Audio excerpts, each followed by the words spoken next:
नमस्कार। चुनावी समर में आप लोगों का स्वागत है।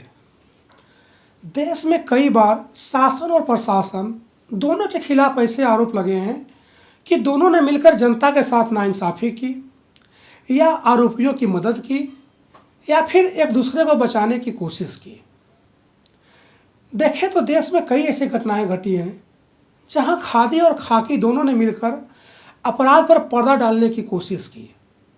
इसी का एक उदाहरण सेंगर कांड, उन्नाव कांड, चिन्मयानंद कांड है। ऐसे में सीजेआई ने बिना इन सब घटनाओं का जिक्र किए हुए खादी और खाकी के गठजोड़ पर निशाना साधा है।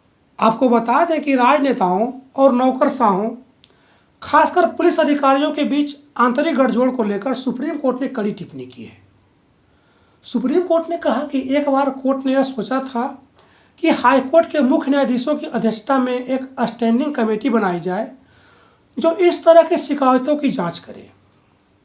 मुख्य न्यायाधीश एनवी रमन्ना ने कहा कि उन्हें आपत्ति है कि कैसे ब्यूरोक्रेसी, खासकर कैसे पुलिस अधिकारी इस देश में व्यवहार कर रहे हैं।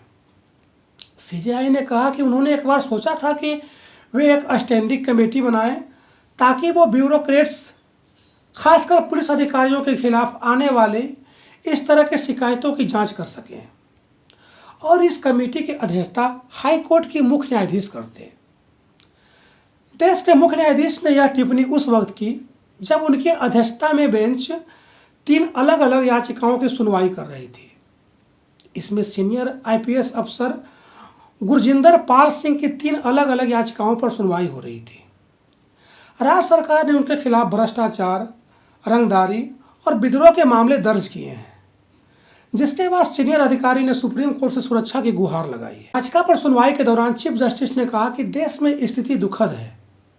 उन्होंने कहा कि जब कोई राजनीतिक दल सत्ता में होता है तो पुलिस अधिकारी एक विशेष दल के साथ होते हैं, और जब कोई नई पार्टी सत्ता में आती है तो सरकार उन अधिकारियों के खिलाफ कार्रवाई शुरू करती है। सीजेआई ने कहा कि यह एक नया चलन है जिसे रोकने की जरूरत है। एडीजी गुरजिंदर पाल सिंह के खिलाफ जबरन वसूली के एक मामले के संबंध में सीजेआई ने इससे पहले कहा था कि आपने पैसा ऐंठना शुरू कर दिया है क्योंकि आप सरकार के करीबी हैं। उन्होंने कहा कि यही होता है, यदि आप सरकार के करीबी हैं और इस प्रकार की चीज़ें करते हैं तो आपको एक दिन वापस भुगतान करना होगा, और ठीक ऐसा ही हो रहा है। बता दें कि गुरजिंदर पाल सिंह 1994 बैच के आईपीएस अधिकारी हैं। छत्तीसगढ़ सरकार ने उन्हें आय से अधिक संपत्ति अर्जित करने के मामले में निलंबित किया हुआ है।